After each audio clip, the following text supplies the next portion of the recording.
So these wigs were just so long and shiny and easy to maintain. And those wigs are easier to take care of than my hair. So I took care of the wigs instead of my hair. What a mistake, right? Hi, I'm Danielle. I do too much. I like hair, talking, cosplay, music, art, and stuff.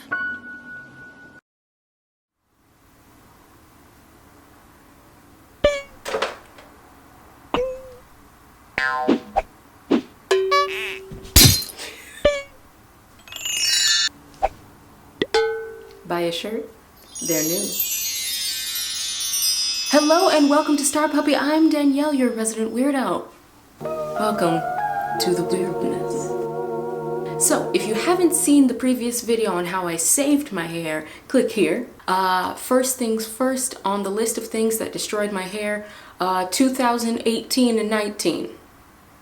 So, this span of time is like a flurry of sadness and a montage of stress in my memory. So stress came from, where did stress not come from, honestly?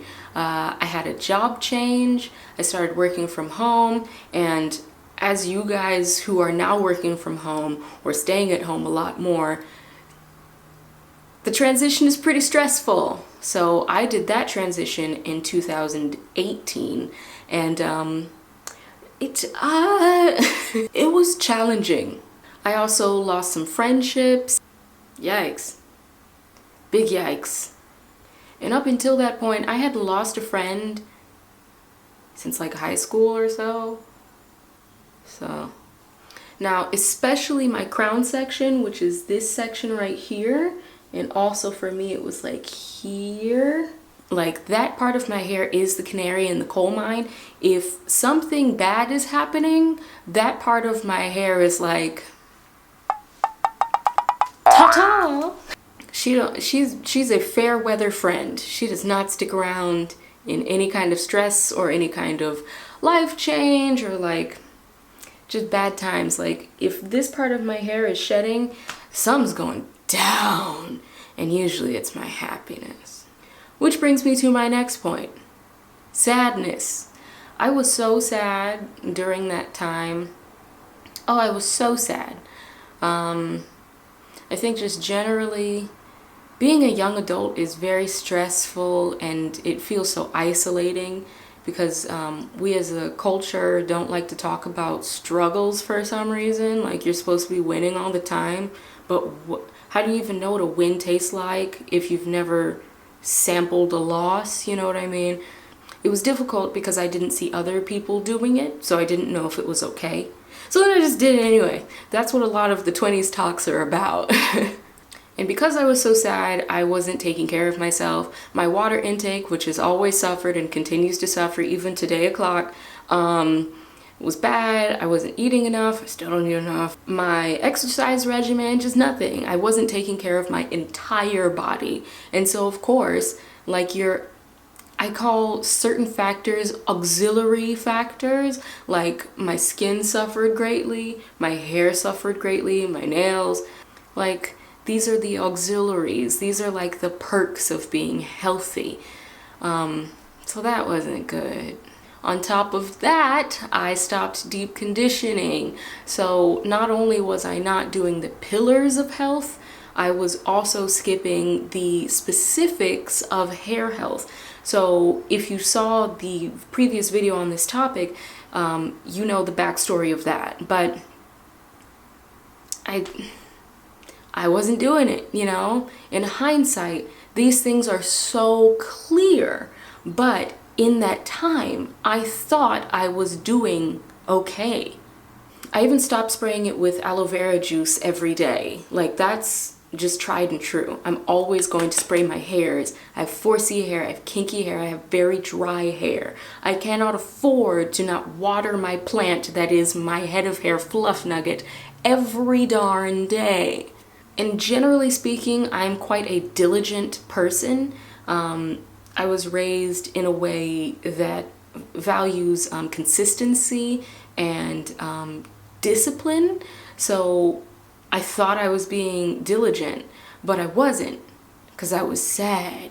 So I was doing the occasional healthy thing, but my sad goggles tricked me. Does that make sense? I thought I was doing enough by just getting up the energy to just spray it like 2-3 times a week. No. Fluffnugget is a high drama queen. She needs constant maintenance. She is like an orchid, like a tropical plant, okay? Every day. Every day. And so I was doing healthy things sporadically. And like my girl Grace, Nappy Food TV says, in order to have healthy hair, you have to do healthy things consistently. So that's not the thing I was doing. Also, you should definitely check out Nappy Food TV. She's hilarious and gives awesome tips. And also, while you're going and checking out Grace, you should go ahead and subscribe to me too. And follow me on IG. Thanks. Also, during that time, I was just, guys, if I'm gonna be real with you, I was just going the frack through it. 2018/19, the ends and beginning, like, stole my whole joy. Like, every part of my life was up in the air. Like, I'm used to not having everything together because that's impossible. If you think you have everything together, give it a week. Every part of my life was in such turmoil that my auxiliaries suffered. I was suffering from self-image issues, and I started wearing wigs a lot. Now, this is kind of like a insider's look in the life of a YouTuber. Generally speaking, melanated YouTubers get reached out to first and most often by wig companies and hair extension companies. I took a lot of those sponsorships because I had I had 3 jobs at that time. Oh no.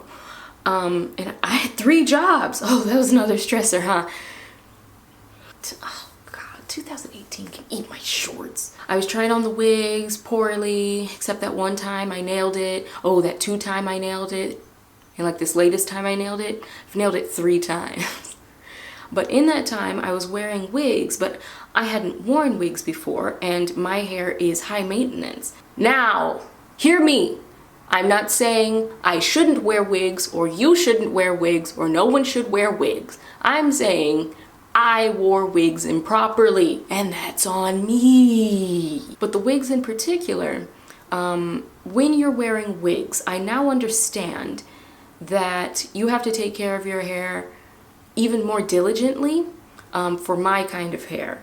My hair is extremely dry and needs to breathe a lot and needs product on it that's thick and will keep the moisture locked in. Also, my hair was changing porosity. I swear to you, I used to have high porosity hair.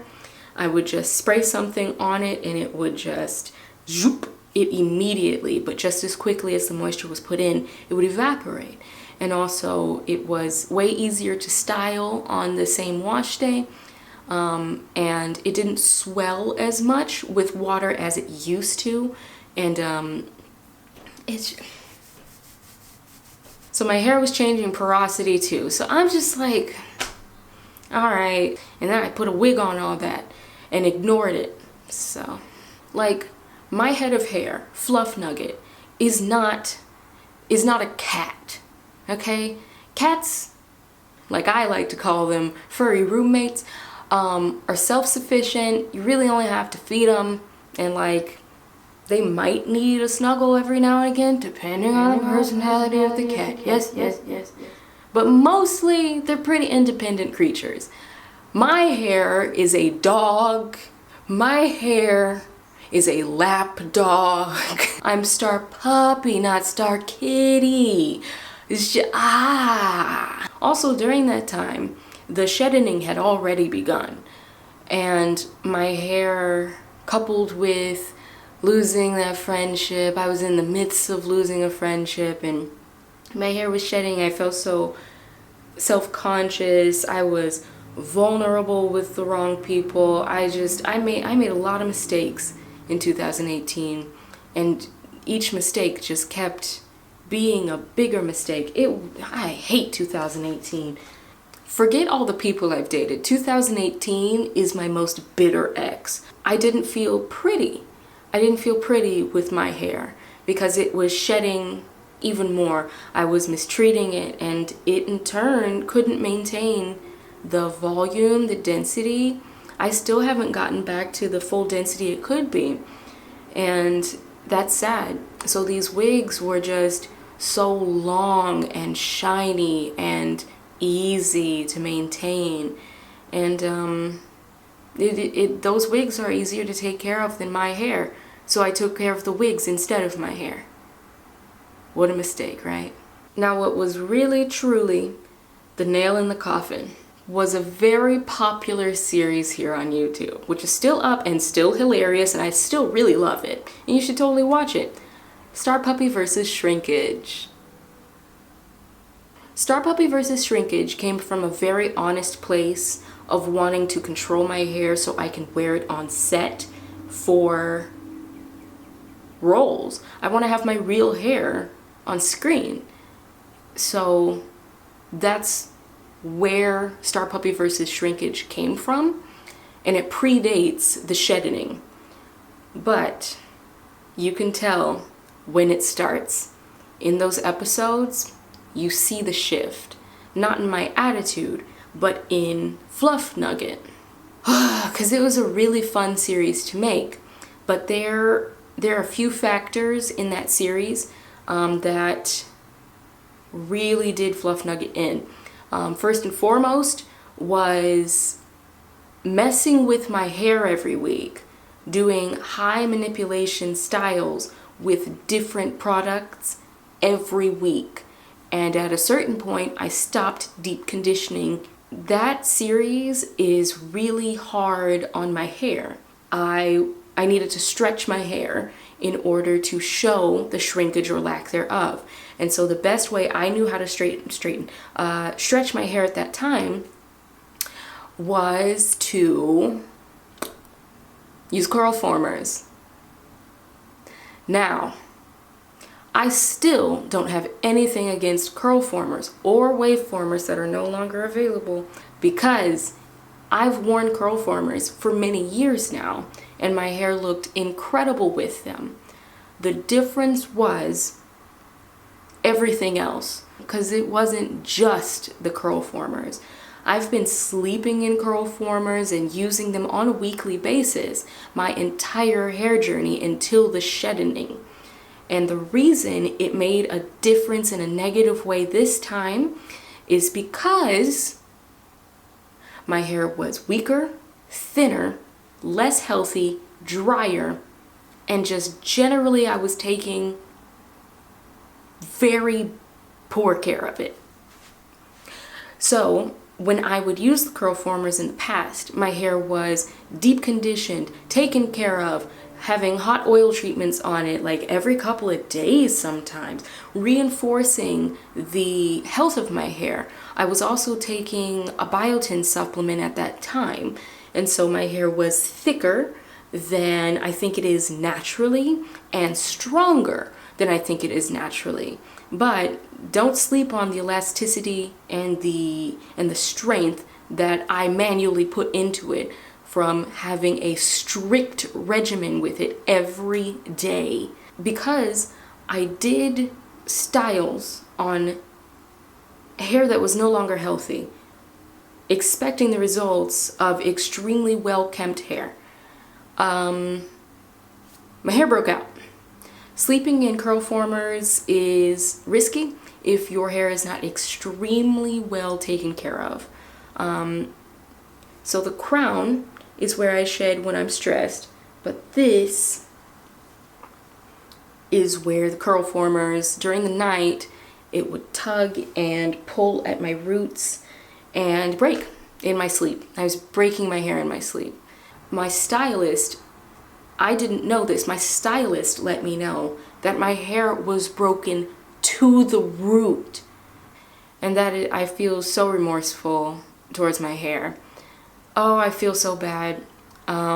It's really painful to see where my hair has been, and even where it is now isn't back to the full glory of Fluffnugget really back in the day before I was making hair content. I think a lot of the shedding has roots in my channel and how I treat my hair because I'm showing it to people. But go ahead and watch this story. The comeback kid is a thing. My hair has regained a ton of volume and a ton of health. It's about this long now. This is about this long now. Let me stop playing. I want it to be right here. This is the perfect length. And I mean a full right here, not like a little, oh, the ends, if you pull them really hard, like end up right here. That's just where I'm going, and I'm on a good path. And to be honest, I'm really fearful about like how much of my hair is gonna grow back. I know you guys have been so attentive and perceptive in seeing that my hair has gained so much volume and that's coming back. I'm trying to focus on how much I've been able to recover from the shedding, but a part of me is very fearful that I'll never regain what I took from myself. And that's really upsetting, because that means that 2018 will win. And it makes me so mad to think about. Oh, I freaking hate that year, dude. Anyway, that's how my hair broke out. So I'm just really, really, really appreciative of you guys who keep coming back every week. I see you in the comments. I can't always respond, but I see you and you brighten my day. And the fact that you guys are still coming back, even when my hairstyling prowess isn't all that strong. I know that. You know that. We're just here to have fun. Thanks so much for coming back and checking out the channel and laughing with me, crying with me, buying my merch if you're so inclined. I really like this and I wear it all the time. I need to get another one because I keep wearing this one and that's not good. Tell me what you guys want me to do as far as hair content. I'm never really all that short on ideas, but if you guys have an interest in something, by all means, let me know what it is. I upload hair content on Saturdays, and be sure to tune in for my podcast, Tuesday Talks with StarPuppy, working title, on Tuesdays, obviously. I have the visual podcast here on YouTube, and I am streaming on all of the audio sites, so just check me out and listen in when you're doing something else. Apparently people like my voice. Thanks. And I'll see you next time, whenever next time may be. Make sure you subscribe because you clearly like this video. Don't be a lurker. Lurkers are lame. And follow me on IG so brands will take me more seriously and I can get bigger budgets to make more things. Thank you so much, and I'll see you next time. This has been me, Danielle, your resident weirdo. StarPuppy signing out. Say it with me now. StarPuppy. Away! Don't forget to like, share, subscribe if you enjoyed the video.